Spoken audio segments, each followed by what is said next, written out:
అంటే టనల్ ద్వారా ఇప్పుడు పైప్ల వల్ల మనకి ఏంటంటే ఫిక్షన్ లాస్ వచ్చి పవర్ ఛాన్స్ ఎక్కువ అవుతున్నాయి. దానివల్ల టనల్ ప్రపోజ్ చేస్తున్నాం. ఈ టనల్ ద్వారా మన అలీసాగర్ కింద ఇప్పుడున్న స్కీమ్ సంపే కొంచెం దీని పైన కలుస్తుంది. దాని కింద మనం కలిపి అక్కడ నిజాం సాగర్ కెనాల్ వచ్చి మాసాని చెరువు ఉంది, నిజామాబాద్ పట్టణం పక్కనే. అక్కడ నుంచి ఇది మళ్ళీ నిజాం సాగర్ కెనాల్ ద్వారా వెళ్లి మళ్ళీ అక్కడ మనం ఇక్కడ ఒక ట్యాంక్, ఇక్కడ ఒక ట్యాంక్స్ ఉన్నాయి సార్. ఇక్కడ రిడ్జ్ తప్పేస్తే మనకి ఈ area Kamarpalli area plus Ramadugu ఆ ఏరియా అంతా ఇక్కడ ఈ ఏరియా అంతా పడుతుంది సార్. ఈ ఒక్క లిఫ్ట్ తోటే సుమారు 78,000 ఎకరాలు నిజాం ఆయకట్ ప్లస్ 50,000 ఎకరాలు నిజాం సాగర్ ఆయకట్ 1.2 lakh ఎకర్స్ ఒక 75 మీటర్స్ లిఫ్ట్ తోటి మనకు వచ్చేస్తుంది.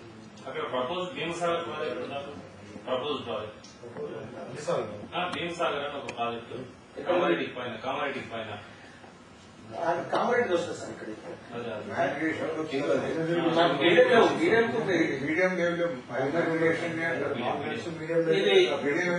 నిజాం సాగర్ కెనాల్ నుంచి సుమారు 10 కిలోమీటర్లు గ్రావిటీ వెళ్లి మాసాని చెరువులో వస్తుంది. మాసాని చెరువు నుంచి మనకు కావాల్సిన నీళ్లు గ్రావిటీ తీసుకెళ్లి నిజాం సాగర్ ఆయకట్ ప్లస్ కొత్త ఆయకట్ కూడా మనం దీని ద్వారా తీసుకోవచ్చు. మనకు కావాల్సిన నిజాం సాగర్ కెనాల్ రిమాండ్ అవసరం ఉంటుందో దాన్ని బట్టి మనం అప్పుడు పరిస్థితి బట్టి చేసుకోవచ్చు. ఈ మాసాని చెరువు నుంచి మంచిపాకు సుమారు 8 కిలోమీటర్ల టనల్ తగ్గుకుంటే మంచిపాకు చెరువు ఫీడ్ చేయవచ్చు.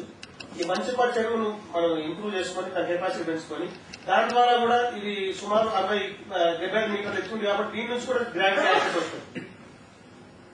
గ్రావిటీ యాకెట్ వచ్చిన తర్వాత మంచిపాకులో ఎల్లంకుంట అనేది ఉంటుంది సార్. ఎల్లంకుంట మధ్యన ఫారెస్ట్ ఇల్లక్స్, ఆ ఇల్లక్స్ అనేది సుమారు 5-5.5 కిలోమీటర్లు మన టనల్ ద్వారా టనల్ ఇల్లక్స్ ఉన్నా మనం కిందికి వెళ్తాం కాబట్టి tunnel is the best solution. ఇక్కడ టనల్ తో ఒకటి ఎల్లంకుంటలు వస్తే ఇక్కడ మనం 565 లెవెల్కి వచ్చేస్తున్నాం. ఈ 565 వచ్చేసినామంటే ఈ మీ కామారెడ్డి ఏరియా కానీ తెల్లారెడ్డి ఏరియా కానీ మొత్తం గ్రావిటీ వచ్చేస్తుంది. ఇక మనకి ఫర్దర్ లిఫ్ట్స్ అవసరం లేదు. These are only 3 lifts small legs are required for irrigating Nizam Sagar area, Nizamabad area, entire district up to forest work అంటారు.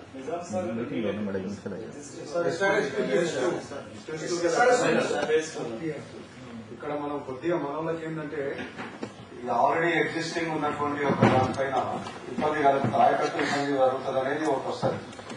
టోటల్ గా ఇప్పుడు ఉన్నటువంటి దీంట్లో ఈ స్కీమ్ లో ఉన్న ప్రత్యేకత ఎస్ఆర్ఎస్పీ బ్యాక్ వాటర్కి వెళ్లి మన నిజాం సాగర్ ఆయకట్టుకు తీసుకురావడం, కింద పోతున్నటువంటి వరంగల్కి ఇబ్బంది కలగకుండా మనకు సప్లిమెంటేషన్ మనం తీసుకొచ్చి మొదటి రోజు పెట్టిన స్లైడ్ లో supplementation 4,000 cusecs 50 TMC Kakatiya canal వేస్తుంది అక్కడ. సో దట్ ఇక్కడ ఇబ్బంది లేకుండా ఉండడానికి. అంటే ఈ నుంచి మనం ఒకవేళ మిడ్ మానేర్ నుంచి అప్పర్ మానేర్ తీసుకెళ్లాలంటే చాలా కాస్ట్లీ అవుతుంది. మళ్ళీ లిఫ్ట్ చేసి మళ్ళీ అంతా కూడా తీసుకుపోవాలంటే కాస్ట్ ఎక్కువైతుంది కనుక వీళ్ళు ప్రపోజ్ చేసింది ఆ బ్యాక్ వాటర్కి వెళ్ళి తీసేసుకుంటే కాస్ట్ తక్కువ అవుతుంది. ఒక్క టనల్ తోటి మనకు మొత్తం ఎంటైర్ ఏరియాకి వచ్చేస్తుంది. ఇక్కడ సప్లిమెంటేషన్ ప్రాబ్లం ఉండదు. మళ్ళీ కిందికి నీళ్లు రావాలంటే అక్కడ ఇస్తున్నాక ఇక్కడ వాడుకోవడానికి అవకాశం. 1.5 lakh ఎకర్స్ ఆయకట్ వస్తుంది సార్. అయితే దీంట్లో మేము 17 టీఎంసీ డ్రింకింగ్ వాటర్ పెట్టాము. అంటే 45 litres per capital per daily చొప్పున వర్కౌట్ చేస్తే సుమారు 24 మిలియన్స్ పీపుల్ కు సరిపోతుంది ఫర్ డ్రింకింగ్ వాటర్. అండ్ అయితే ఈ 1.5 lakh ఎకర్స్ ఇస్తూ 1 million పీపుల్ కు మన ఆదిలాబాద్ జిల్లాలో డ్రింకింగ్ వాటర్ ఇవ్వచ్చు. 10 లక్షల మంది. నిజామాబాద్ లో 2 lakh ఎకర్స్ నిజా ఆయకట్, 50,000 ఎకరాలు నిజాం సాగర్ ఆయకట్, 2.5 lakh ఎకర్స్. అలా 30 lakhs పీపుల్ కు మనం డ్రింకింగ్ వాటర్ సపోర్ట్ చేయవచ్చు. దిస్ ఇస్ ఫ్యూచర్ ఎక్స్పాన్షన్ చూసుకున్నాం. కరీంనగర్ లో 3.5 acres నిజా ఆయకట్, 1 lakh ఎకర్స్ స్టెబిలైజ్ అంటే ఫ్రంట్ లో కెనాల్ 1 lakh ఎకర్స్ మార్క్ తీసుకున్నాం. 4.5 lakh ఎకర్స్ ఇలా 40 lakh పీపుల్ ఇక్కడ డ్రింకింగ్ వాటర్. మెదక్ లో 4.5 lakh acres, 4 million people, 40 lakhs people. నల్గొండలో సుమారు 1.5 lakh ఎకర్స్. ఇప్పుడు దీంట్లో 2 million పీపుల్ కు 20 లక్షల మందికి తాగునీళ్లకు సప్లై చేయవచ్చు. అంటే తాగునీళ్ళ కంటే మనం సమ్మర్ స్టోరేజ్ ట్యాంక్స్ కట్టుకుని స్టోర్ చేసుకోవాలి నీళ్ళు వచ్చినప్పుడు. మన 5 months దాకా వింటర్ పీరియడ్. రంగారెడ్డి జిల్లాలో 2 lakh ఎకర్స్ అండ్ 10 million అంటే 1 crore అయితే ఇంక కూడా రంగారెడ్డి జిల్లాలో కలిపాము. ఇది దానికి అనుకున్నాం sir. SRF stage 4.4 lakh acres. అయితే ఎస్ఆర్ఎఫ్ స్టేజ్ అంటే వరంగల్, నల్గొండ అండ్ ఖమ్మం 3 జిల్లాలో ఆయకట్టు ఉంది ఎస్ఆర్ఎఫ్ స్టేజ్. అంటే దీంతో ఈ 6 కాక ఇంకో 2 అదనంగా జిల్లాలు వరంగల్ అండ్ అంటే 8 జిల్లాలకు ఈ స్కీమ్ బెనిఫిట్ అవుతుంది sir.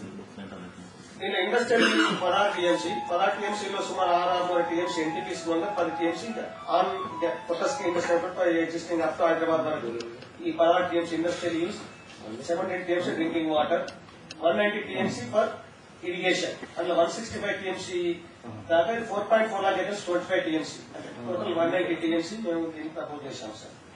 Total is comes 223 TMC. Next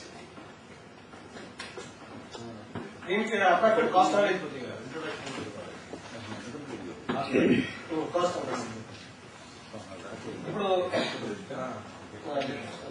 ఇప్పుడే మీరు అడిగారు సార్ ఎలక్ట్రిసిటీ ఎంత అవుతుంది అని ఒక ప్రశ్న అడిగినారు. ఈ లిఫ్ట్ అనగానే ఎలక్ట్రిసిటీ గురించి మాట్లాడతారు అందరు. వీ హావ్ ప్రపోజ్డ్ ఇక్కడ జరిగేది సార్, ఏ నది అయినా లోయల కింద ఉంటుంది, భూమి మాత్రం మీదనే ఉంటుంది. ఇక్కడ స్టోరేజ్ రిజర్వర్స్ ఏం చేస్తాం, మనం మట్టి కట్టను రాతి కట్టను కట్టి స్పిల్వే కట్టుకొని దాని నీళ్లు మీరు తెచ్చి కాలువ ద్వారా తీసుకోపోతాం. ఇంకేం సార్, యంత్రాల ద్వారా తీసుకోపోతున్నాం. డిఫరెన్స్ రెండిట్లో డిఫరెన్స్ ఏంటి, దీంట్లో ఎడ్వర్స్ ఉండదు, సబ్మర్జెన్స్ ఉండదు, యంత్రంతో తీసుకుపోయేది. ఎడ్వర్స్ కాస్ట్ ఉండదు, ల్యాండ్ సబ్మర్జెన్స్ అక్విజిషన్ ఉండదు, విలేజ్ మునుగవు, రిహాబిలిటేషన్ రీసెటిల్మెంట్ ఉండదు, ఎన్విరాన్మెంటల్ తర్వాత ఇప్పుడు ఎన్విరాన్మెంట్ గురించి అసలు కాస్టే పెడతారు. ఇప్పుడు ప్రాజెక్ట్ లో ఎన్విరాన్మెంటల్ ఎఫెక్ట్స్ గురించి ఉంటుంది, ఇవన్నీ ఇంట్లో ఉండవు సార్. దేర్ఫో కాస్ట్ ఎంత అవుతుంది సార్, దీనికి యాక్చువల్ గా 40% అవుతుంది. బట్ యూఆర్ ఇంకా క్యాపిటల్ కాస్ట్ మొదలే పెట్టేస్తున్నారు. మొదలే పెట్టేసుకొని మాకు రికరింగ్ ఎక్స్పెండిచర్ దీనికి జరుగుతుంది ఎవ్రీ ఇయర్. వీ హావ్ ఏం చేసినాము, we have considered requirement of megawatts అని 2000 మెగావాట్స్ మాకు కావాలి. దాన్ని ఒక ప్రాజెక్ట్, డెడికేటెడ్ ప్రాజెక్ట్, దానికి అంచనాలు వేసి వీ హావ్ కాస్ట్ వర్కౌట్ చేసినాం. It is coming much more less than what a storage scheme is there. మనము గవర్నమెంట్ ఒకటే, రైతు ఒకటే, ఓటే రేట్ పెట్టాలి. Don't incur cost of the current on the ryot sir. రైతు మీద భారం వేయకుండా సమానంగానే పంచే విధానంగానే మనం మార్పు చేసుకోవాలి. Current must be given free.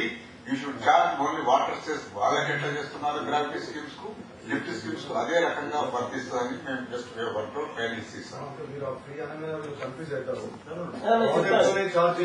Project లోనే స్టార్ట్ చేసి మేము 5 నెలలే వాడుకుంటాం, మిగతా 7 నెలలు గ్రిడ్ లో ఇచ్చి రెవెన్యూ వసూలు చేసుకొని ఇట్ విల్ కాస్ట్ మొత్తం కూడా తీరిపోతుంది sir. Entire cost of the project will be over with in 10 years. ఆ ప్రాజెక్ట్ ఎక్స్క్యూజ్ దీని ఏంటంటే సార్, ఇప్పుడు మనకి ఎప్పుడైనా లిఫ్ట్ ఇరిగేషన్ స్కీమ్ అనగానే ప్రజాప్రతినిధులు కావచ్చు, ప్రజలు కావచ్చు, ఇంజనీర్లు కూడా కావచ్చు, it is not viable. ITC వాళ్ళు ఎన్నో చేసి ఒక్కరు కూడా పనిచేస్తలేదు పవర్ లేక. ఎందుకు రైతుకు బాధ్యత ఇచ్చి పవర్ కాస్ట్ పట్టుకోవాలి. అంటే ఇదివరకు కూడా వాళ్ళు లిఫ్ట్ ఇరిగేషన్ స్కీమ్స్ అనుకోగానే ఒక్కో దానికి 2,000 రూపాయలు పర్ ఎకరానికి పడుతుంది అనేటువంటి అభిప్రాయంలో ఉండటం జరిగింది. దాంతో ఎప్పుడు మనకు నీళ్లు రావు, నీళ్లు తెచ్చుకోలేము, నీళ్లు వాడుకోలేము, మనకు ఎప్పుడు వ్యవసాయం రాదు. దాన్ని దృష్టిలో పెట్టుకుని ఓ కొత్త పంధాలు లిఫ్ట్ ఇరిగేషన్ స్కీమ్స్ మనం ఇంప్లిమెంట్ చేసుకుంటే ఇలా సక్సెస్ అవుతాయి అని ఆలోచన చేయడం జరిగింది. దానికి ఏమన్నామంటే ఎన్ని మనకు మెగావాట్స్ కావాలి, cluster of lift irrigation schemes, if not one. But ఇక్కడ ఏంటంటే ఇది mega lift irrigation scheme. Pranahita and చేనేత is mega lift irrigation scheme. దానికి requirement of power is 2000 megawatts. So it's worthwhile always to think of going for a dedicated captive power station. So that captive power station కూడా మేము అంచనా వేసాం. మా electricity board ఇంజనీర్లు కూడా మాకు help చేశారు. దానిలో ఏ విధంగా మనం పోతే బాగుంటుందని అనుకున్నాం.